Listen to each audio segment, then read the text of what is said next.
All right, welcome everybody. Chicago Bass Buddy here. I'm going to do a breakdown today of a really cool scale warm-up practice exercise. This is something that I use pretty much every day, and here's who I think this is probably helpful for.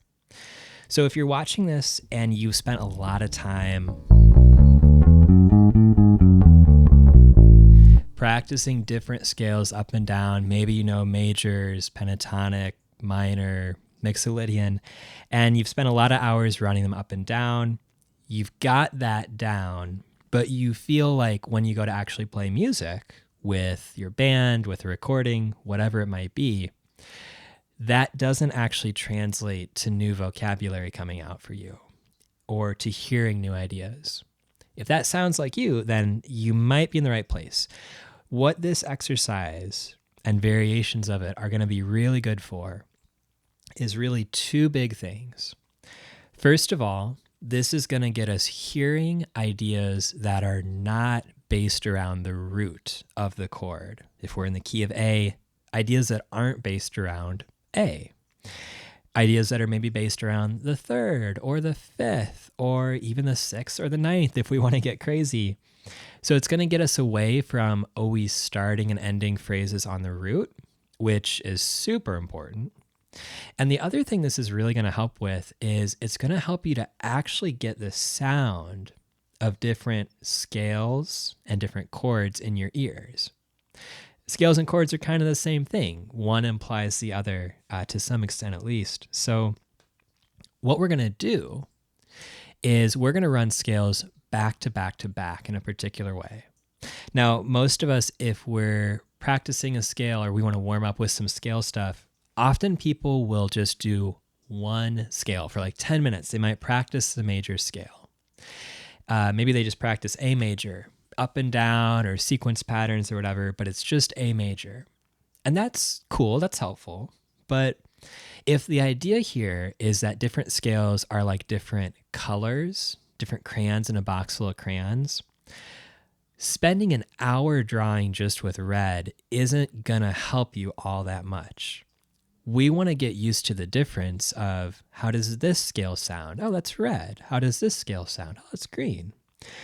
Running scales back to back, like we're going to do, is going to help you to actually hear how does the flat seventh sound? How does the flat ninth sound? How does the sharp four sound?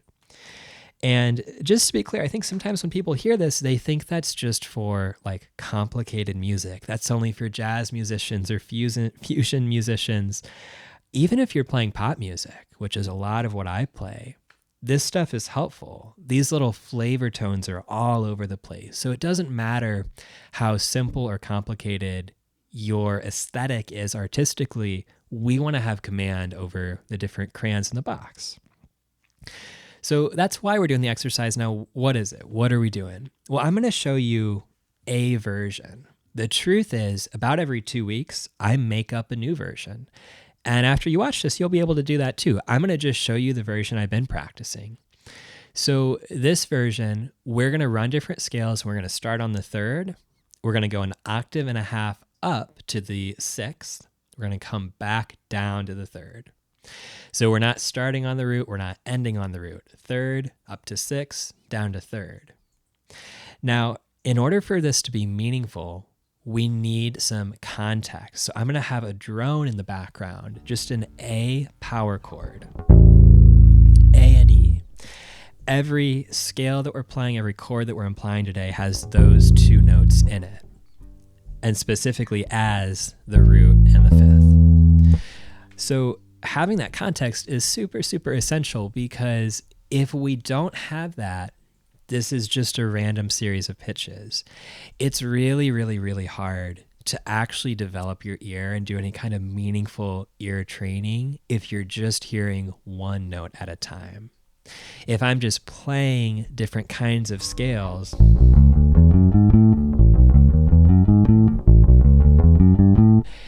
it just sounds like randomness. Without some context, our ear can't make sense of, oh, that's a flat 7. Oh, that's a sharp 4. Oh, it's just a normal major scale. So however you do it, whatever you need to do, when you do this exercise, have a drone in the background, even if it's just an A or whatever key you're in. Have something so that your ear has the context it needs to make sense of what it's hearing. That way you're practicing with your ears, not just practicing with your fingers. So I'm going to give us a drone. I'm going to give us a metronome too. I do this at 70 beats per minute. And when I do this, I do eighth notes first, then I speed it up and do triplets, then I speed it up and do 16th notes. So the metronome stays the same, but the subdivisions get faster. It's a good warm-up that way. You're slowly getting faster as you go. When I do this whole thing, it takes me maybe 10 or 15 minutes if I'm not explaining it like I am right now. And so that's what we're going to do. I'm going to go ahead and demonstrate here the eighth note part of it, and I'll name the scales I do as I do it. Let's see how this goes. So again, we're in the key of A for all of these. We're going third, octave and a half up to the sixth, octave and a half down to the third. Let's start with A major, and I'll get that metronome going.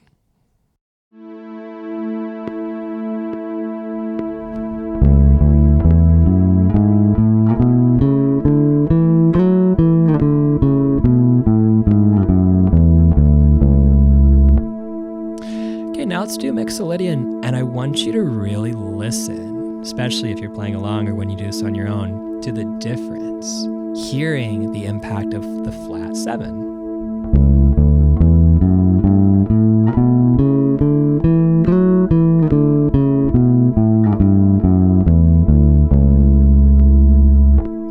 The most important part of this exercise is that you listen to each scale and you try to listen to what changed that time. What was different from when I played the major scale to when I played the Mixolydian scale? Hearing that difference is what's going to teach your ear what a flat 7 sounds like. So you can get to the point where you know that sound and you've got it up here before you play it, rather than just moving your fingers and hearing the sound as it happens. So let's keep going. Next I do a Lydian, so raised fourth.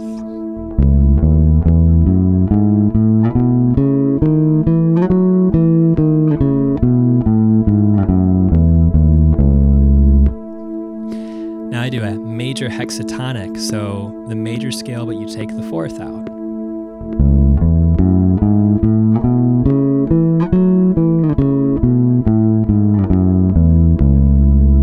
Still going third to sixth to third. We're just getting rid of the fourth. That's the hexatonic scale. Let's do the major pentatonic.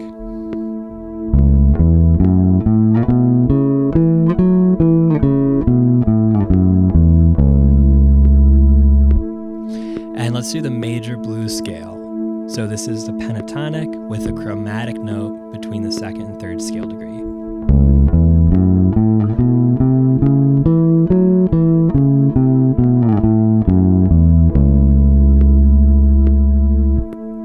In a second, we'll do the minor scales, but before we do that, let me make a few notes, and I'll pause the metronome here.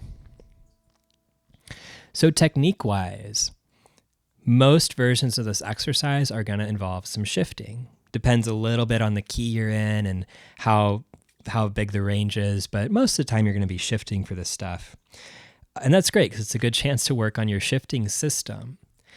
Now, the most important thing with shifting is that there is, in fact, a system. You don't want your shifting to be random. You don't want to shift differently every time that you play a particular scale. That's too much chaos and unpredictability. When you're improvising, any amount of energy that has to go towards thinking about your technique is going to be massively hurtful. It's going to interfere with your rhythm. It's going to interfere with your ability to really be in the flow state. We want to practice our technique to the point where we don't ever have to think about it again. So a good shifting system, if you don't have one already, is simply that when you're going up the neck, you lead with your pinky whenever possible, or you at least lead with a finger that's in this direction, this side of your hand. And vice versa, when you're going down the neck, you lead with fingers over here. Ideally, you'll lead with your first finger going that way. Let me show you what I mean. Let me just do the A major portion again. So no metronome this time, so I can demonstrate 3, 4, 5, 6, 7, 1. Now I'm going to shift with my pinky. 2, 3, 4, 5, and again I'm going to shift with my pinky. 6. Now coming down, I could start with the shift. I could go pinky, pinky, middle finger, index finger. But what I find tends to be smoother is, again, shifting this way with these fingers. So I'm going to go, and then I'm going to shift with my middle finger. And I'm going to shift with my first finger. So this system, simple on paper, just takes a little practice to get it going. When you're going up, you're always trying to shift with your pinky if possible, or if not, then with this finger. Going down, you're always trying to shift with your first finger if possible, and if not, maybe this one. Following your hand. This side of your hand leads you that way. This side of your hand leads you that way. That's a great shifting system, and this exercise, especially these slow eighth notes, is a good place to start building that if right now your shifting is kind of random. So let's check out the minor stuff. So again, I'll get the metronome. Let's do natural minor. Again, third, up to 6, down to third.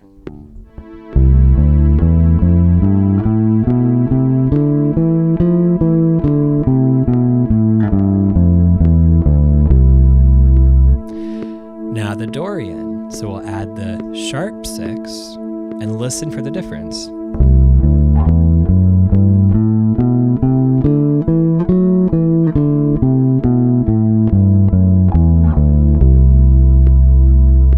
Phrygian, flat 9.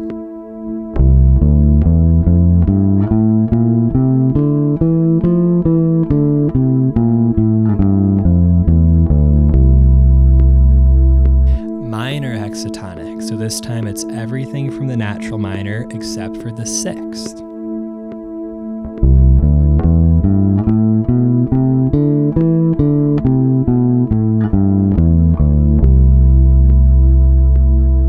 Minor pentatonic, and again, listen for the sound.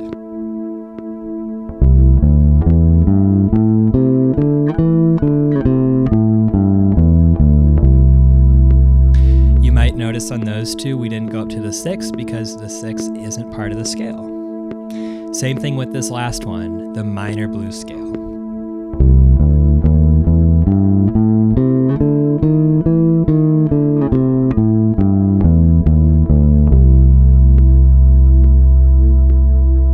You might notice on the blues scale, for example, that I broke my shifting rule.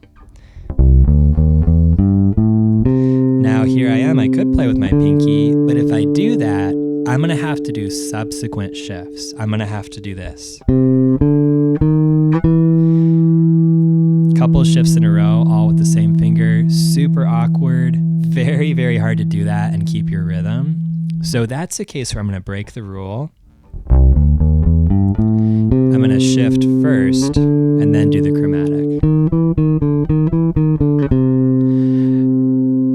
Good rule when there's chromatic stuff is shift first so that you can do the chromatic in position. So a little bit of an exception there. So that's it. So let's recap. We've got, for me, major, mixolydian, Lydian, major hexatonic, major blues scale, natural minor, Dorian, Phrygian, minor hexatonic, minor blues scale. 10 scales right there. Next in this, I would then go on to triplets, do the exact same thing but a little faster, and then 16th notes. Same thing but a little faster still. Those 10 work for me because those 10 are the ones that realistically I use on a regular basis and want to be familiar with or need to be familiar with. You might swap those out. If you're more of a jazz person, maybe you want to get some altered scales in there, or diminished stuff, or whole tone stuff. If you're kind of new, and this is an overwhelming amount of information, maybe you want to back it down. Maybe you just do major pentatonic, minor pentatonic, major, and maybe natural minor. Maybe you just start with those 4 if this is all very new to you and you're feeling overwhelmed. You can take away or add scales as you want. That's the beauty of this exercise. Now, what do you do with this? So we walked through how I do it. And of course, now you can take that and practice it and maybe spend a week or 2 with it or a month with it if you need it. But the big thing I would say, I don't believe that one exercise day after day, time after time, again and again and again and again, continues to be valuable for all that long. I think we get bored as humans. I think that we cease to take it in after a certain amount of time. So I'm a big believer that whatever it is you're working on, you should work on it with different exercises. Spend a week or 2 with it, but then you've probably gotten what you're going to get. Work on something else. You can always come back to it. So for me, every 2 weeks or so, I change this. So instead of going from the 3rd up to the 6th, back down to the 3rd, maybe after a while you want to switch it. Maybe you want to start on the 5th, go an octave and a half down to the 9th, go back up to the 5th. Or maybe you want to start on the 7th, go 2 octaves up to the 7th and come back down. There's an infinite number of options here, and you can kind of cater what you choose to do each week or each 2 weeks based on where you feel like you need the work. If you've got a great sense of what the 5th sounds like, but you still don't really know what the 3rd of a chord sounds like, maybe you really focus on the 3rds. If you've got root 3rd and 5th, but the more colorful tones like the 9th and the 6th and the 7th, you don't really know what they sound like, maybe get those in there. Probably want to be careful or avoid focusing too much on the 4th, at least over a major chord. The 4th over major chords and the 6th over some minor chords are kind of like the difficult notes. It can be a little bit hard to use those effectively. So you might not want to emphasize those too much unless you really know what you're doing. But everything else is fair game. So you can make a ton of variations of this. You can do it up and down the neck in different positions. You can try to do everything low. You can do everything high. I might have said this, but I alter the key. Every day I do a different key. I just go a half step up. So if I did A today, tomorrow I'm doing B flat, the next day I'm doing C, and it's just going to go and go and go. So check this out. Let me know if this is helpful. Let me know if you have questions. Let me know what variations you come up with. I'm always looking for new ideas as well. So take this, run with it, use it, keep what works for you, replace what doesn't work for you. And thanks for watching. You take care.